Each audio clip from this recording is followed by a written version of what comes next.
Bien, bonjour les pyjamateuses, bonjour les pyjamateux. Aujourd'hui, c'est un cours de seconde sur sens de variation des fonctions. On s'était arrêté à la fonction carré et on avait vu que cette fonction carré avait une courbe dont l'allure était très particulière. C'est une parabole. En regardant l'allure de cette courbe, on voit qu'elle a vraiment deux parties distinctes. Une première partie où, quand on regarde la courbe de la gauche vers la droite, on descend, et une deuxième partie, après zéro, où, quand on regarde la courbe toujours de la gauche vers la droite, cette courbe monte. En fait, on peut dire que cette fonction n'est pas monotone. C'est-à-dire que son sens de variation va changer. En zéro, le sens de variation change. Il y a deux parties. Une partie, la première, où elle est décroissante, et la deuxième partie où elle est croissante. Ce qui nous amène à définir la croissance.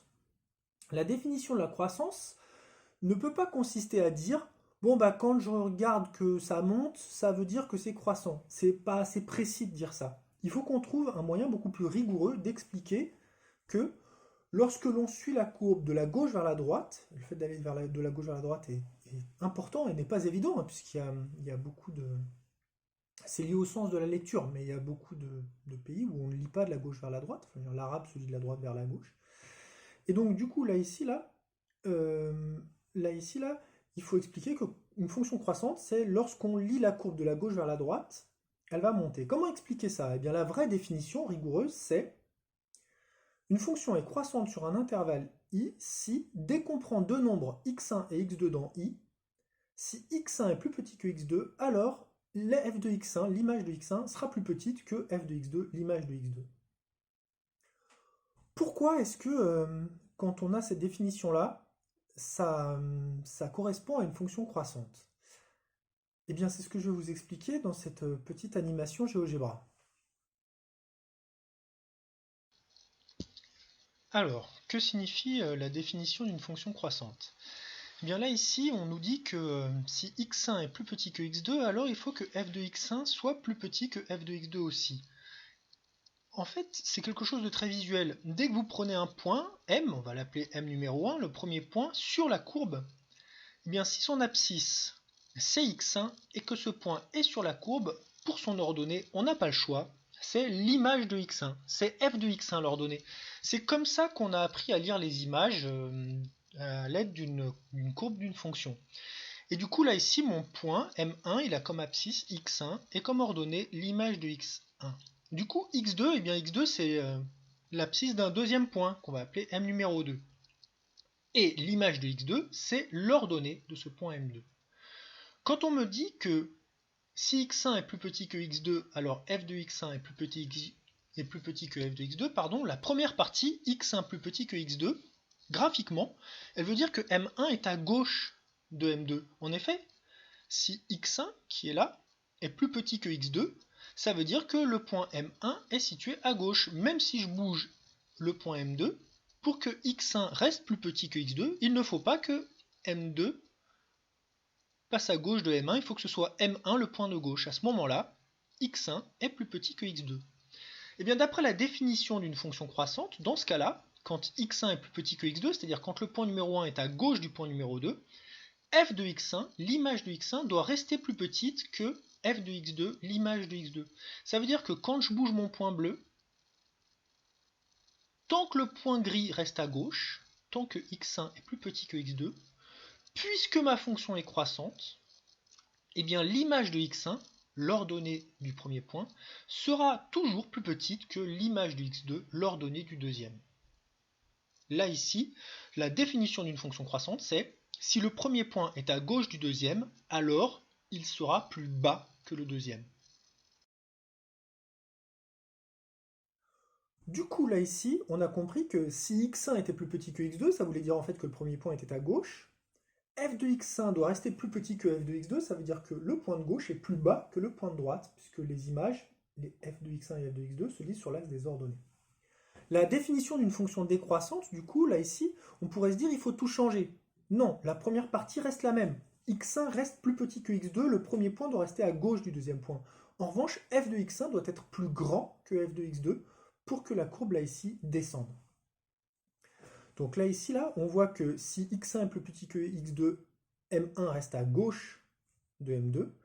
En revanche, f de x1 est supérieur à f de x2, ça veut dire que l'image du premier nombre, l'ordonnée de m1, est plus grande que l'image du deuxième nombre, l'ordonnée de m2. Et du coup, le point m1, pour une fonction décroissante, se retrouve plus haut que le point m2. Quand on va de la gauche vers la droite, on descend. On va donc avoir deux aspects. Un aspect graphique, quand on suit la courbe de la gauche vers la droite, pour une fonction croissante, on monte.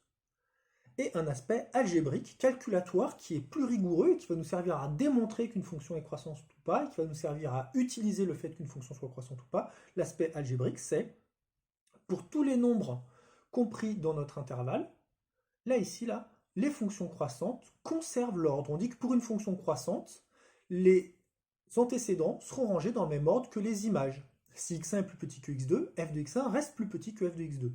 Les fonctions décroissantes, elles, en revanche, renversent l'ordre. Si x1 est plus petit que x2, f de x1 devient plus grand que f de x2. Les images sont rangées dans l'ordre contraire de l'ordre des antécédents. Du coup, maintenant, on a un moyen de décrire à l'aide de phrases le sens de variation de la fonction carrée. La fonction carrée est décroissante sur moins l'infini 0, puis croissante sur 0 plus l'infini. Et là, ici, il y a une précision qu'il faut tout de suite apporter, c'est que dès que vous utilisez le mot croissante, vous devez toujours dire quand. Sur quel intervalle? Donc là, ici, la fonction carrée est croissante sur 0 plus l'infini. Ça veut dire qu'elle est croissante, mais après 0. Quand est-ce qu'elle est décroissante? Sur l'axe des abscisses, avant 0. Quand on dit quand est-ce que quelque chose se passe, c'est toujours sur l'axe des abscisses qu'on se place et qu'on parle. Là, ici, le problème, c'est que du coup, ça nous fait une phrase qui est relativement longue. Première partie décroissante sur le premier intervalle, deuxième partie croissante sur le premier intervalle. Les mathématiciens, s'ils peuvent se passer de faire des phrases, ils s'en passent, et du coup, là, ici, on a inventé ce qu'on appelle un tableau de variation. Le tableau de variation, vous n'allez pas le croire, c'est un tableau dans lequel on met les variations. C'est quand même assez logique, hein. Ça nous rappelle le fameux tableau de signes, qui était un tableau dans lequel on mettait des signes. Du coup, là, ici, on ne peut pas confondre. Le tableau de signes, c'est pour les signes, plus ou moins. Les tableaux de variation, c'est pour les variations, croissantes ou décroissantes. Voyons ça au travers d'un exemple. Là, ici, nous avons deux fonctions, f et g, f étant très plein, g étant pointillé. On me demande de décrire les variations de f et de g à l'aide de phrases. Eh bien, il faut suivre f en allant de la gauche vers la droite, et remarquer qu'au début, elle est décroissante, puis après croissante, puis décroissante, puis croissante. Quand est-ce qu'elle est décroissante? Eh bien, elle est décroissante sur l'intervalle -7, -5, puis de nouveau sur l'intervalle -1, 1. C'est ce que je vous mets en rouge là ici. C'est là qu'elle est décroissante. Quand on me demande quand est-ce qu'on est croissant, quand est-ce qu'on est décroissant, il faut toujours regarder sur l'axe des abscisses, quand est-ce que ça se passait. Après, quand est-ce qu'elle est croissante, quand est-ce qu'elle monte, eh bien le reste du temps, sur l'intervalle -5, -1, elle est croissante. Quand on va de la gauche vers la droite, les images sont de plus en plus hautes. Et sur l'intervalle 1, 3, quand x est compris entre 1 et 3, quand x1 et x2 sont compris entre 1 et 3, si x1 est plus petit que x2, si x1 est à gauche de x2, alors l'image de x1 sera plus basse que l'image de x2. Là, ici, on voit que tout ça est extrêmement long et qu'en plus, on sait qu'on est croissant, décroissant, croissant, décroissant, mais on a du mal à voir jusqu'où on monte et jusqu'où on descend. Alors que si on fait un tableau de variation, là, ici, là, ça sera beaucoup plus explicite, c'est-à-dire que dans un tableau de variation, on voit que le premier morceau où la fonction était décroissante, le premier intervalle, c'était quand x était compris entre -7 et -5. Dans le tableau de variation, la ligne du haut sert à décrire l'axe des abscisses. C'est pour ça qu'on met x sur la ligne du haut. La ligne du bas sert à décrire les images, f de x. F de x, les images, ça se lit sur l'axe des ordonnées. En -7, l'image était 1. Et en -5, l'image était -3. Donc quand x est passé de -7 à -5, on n'a fait que descendre, et on est descendu d'une ordonnée de 1 jusqu'à une ordonnée de -3. Sur l'intervalle -5, -1, là on est croissant. On est parti d'une hauteur de -3 pour monter jusqu'à une hauteur de 3. Les flèches croissantes décroissantes ont toujours la même taille, toujours la même inclinaison. On appelle ça des flèches sud-est pour les décroissantes ou nord-est pour les croissantes.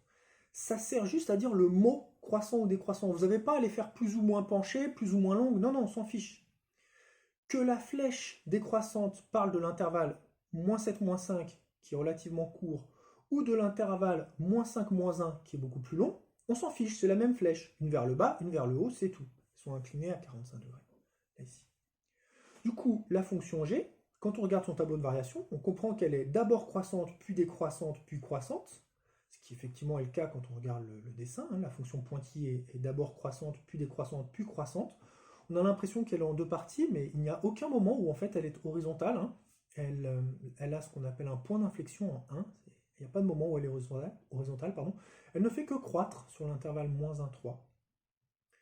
Et quand on regarde son tableau de variation, on voit qu'elle est partie d'une hauteur de -3, une ordonnée de -3 tout au début, en -6,5, pour arriver jusqu'à une ordonnée de 3. Ensuite, elle est redescendue à une ordonnée de 1, puis elle est remontée jusqu'à une ordonnée de 4, qui était la plus haute de toutes, finalement. Du coup, là, croissant, décroissant, c'est toujours quand on lit de la gauche vers la droite. Ensuite, il faut faire attention, il ne suffit pas de dire croissant, ça veut dire qu'on monte, décroissant, ça veut dire qu'on descend. C'est pas assez rigoureux. La vraie définition, c'est si x1 est plus petit que x2, alors f de x1 reste plus petit que f de x2 pour les fonctions croissantes. Ou alors si x1 est plus petit que x2, f de x1 devient plus grand que f de x2 pour les fonctions décroissantes.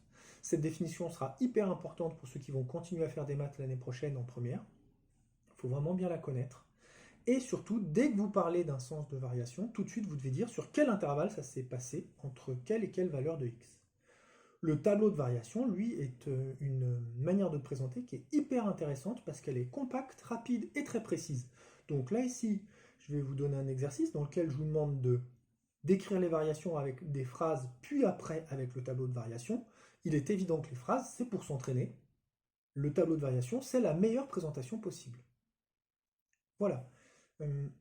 J'espère que les choses ont été claires pour vous, que vous avez compris cette idée qui est quand même assez intuitive. Hein, croissant, quand on va de la gauche vers la droite, on monte, décroissant, quand on va de la gauche vers la droite, on descend. J'espère que c'est clair pour vous et que vous arriverez à faire les exercices. N'hésitez pas à me poser des questions par mail, mes élèves, si jamais il y a un problème. Et puis du coup, vous me faites l'exercice en petit devoir maison pour vous entraîner et que je vous mette une petite note là-dessus. Voilà. Bon courage, prenez soin de vous, continuez à travailler, c'est important, il reste encore 2 mois à tenir. Voilà, et puis n'oubliez pas que vous avez un choix à faire pour votre spécialité l'année prochaine, et si vous voulez garder la spécialité maths, c'est très important de continuer à faire des maths. Voilà, je vous souhaite une très très bonne journée et je vous dis à bientôt. Au revoir.